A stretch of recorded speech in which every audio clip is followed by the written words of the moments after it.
Сәлем сөздің анасы сөз сарасы демекші. Армысыздар құрметті көрермендер, сіздермен бірге мен Universe білім беру орталығының оқушысы Кеген Айнара. Құрметті көрермендер, өздеріңіз білесіздер, жасанды интеллект өміріміздің бір бөлшегіне айналып отыр. Қазіргі жастар жасанды интеллектті өте көп пайдаланады, тіпті шамадан тыс пайдаланып та кетіп жатыр. 2025 жылдың соңында президентіміз өзінің құттықтауында 2026 жылды жасанды интеллект және цифрландыру жылы деп белгілеген болатын. Яғни мемлекет басшылары мемлекетіміз жасанды интеллектті болашақтың көзі деп қарап отыр. Ал осы тұрғыда бізде сұрақ пайда болады. Жастар жасанды интеллектке дайын ба?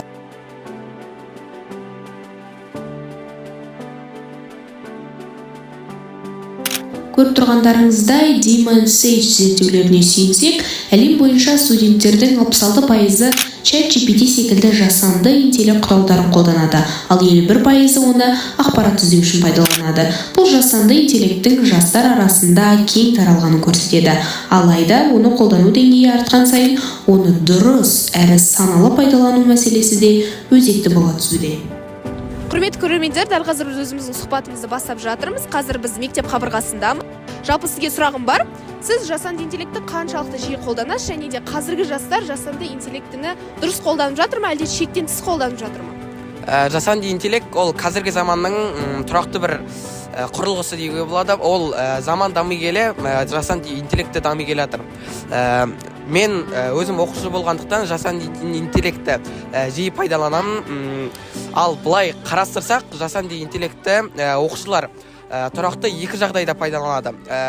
Біріншісі, білім алу үшін өзім білсем, үйренсем деп пайдаланады. Ал екіншісі, ол өзін қатты ойға батырмау үшін тапсырма берсе жасанды интеллект, эссе берсе жасанды интеллект, осылай өзінің ой-сана сезімін құртып жатыр. Қорытындылай келе айта келетін болсам, жасанды интеллектті дұрыс жаққа пайдалансақ, біздің ойымызды, сөздік қорымызды дамытады, ал жаман жаққа пайдаланатын болсақ, ол бізді құртатын болады. Сіз жасанды интеллектті қаншалықты жиі қолданасыз, және де жасанды интеллектті қазіргі жастар қаншалықты дұрыс қолданып жатыр, әлде шектен тыс шығып жатыр ма?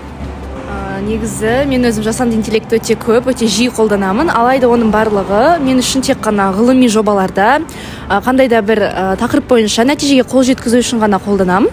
Және шын мәнінде қазіргі жастар нейрондық желіні, жасанды интеллектті, айдың барлығын өздерінің пайдасы үшін ғана қолданады деген ойдамын. Және өте жиі қолданғандықтан қазір көп оқушының өзіндік, былайша айтқанда, ойлау қабілеті төмендеуде. Оның барлығы осы жасанды интеллекттің кесірінен деп ойлаймын. Және көбісі оны тек өздерінің пайдасы үшін ғана қолданады.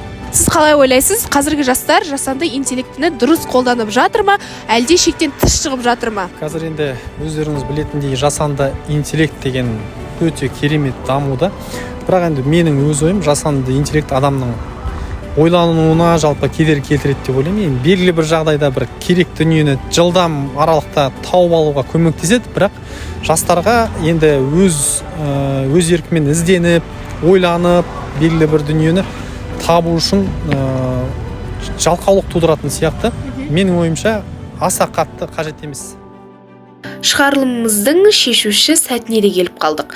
Блиц-опрос нәтижелері көрсеткендей, қоғамдағы бұл мәселеге адамдардың пікірі бір-біріне тұспа-тұс келіп тұр. Жалпы статистика бойынша айтатын болсақ, бұл жастардың технологияны қолдануға техникалық тұрғыда дайын екендігін көрсетеді. Алайда блиц-опрос нәтижелері басқа мәселені ашып берді. Мұғалім жасанды интеллектіні өте керемет дамуда деп бағаласа да, жастардың оны кейде қажетсіз, тіпті ойланбай қолданылатынын айтты. Оқушы мен студент те бұл мәселе бойынша екі түрлі мақсатта қолданылатынын айтты. Бірі білімін дамыту үшін десе, екіншісі дайын жауапты оңай табу деді. Қорытындылай келе, материалда қойылған негізгі сұраққа жауап беру оңай емес. Блиц-опрос пен статистикалық деректерге сүйене отырып, жастардың жасанды интеллектіні белсенді қолданатын байқауға болады. Алайда олардың басым бөлігі бұл технологияны көбіне жеңіл жолды таңдау, дайын ақпаратты тез алу мақсатында пайдаланып жүр. Бұл қазіргі қоғам үшін маңызды әрі өзекті мәселе. Егер жасанды интеллект ғылыми тұрғыда терең зерттеліп, елдің дамуына қызмет ететін бағытта қолданылса, оның әлеуеті толық ашылады. жасанды интеллект адам жасаған құрал, сондықтан ол адам ойының орнын алмастырмауы тиіс. Мемлекет басшысы атап өткендей, еліміздің дамуы жастар технологияны саналы әлі жауапкершілікпен қолдану қажет. Сондықтан да құрметті көрермен, жасанды интеллектіні барынша дұрыс қолданып, мемлекетіміздің гүлденуіне бірге үлес қосайық. Сіздермен бірге болған мен, Джуниверс білім беру орталығының оқушысы Кеген Айнара. Сау саламаттау болыңыздар.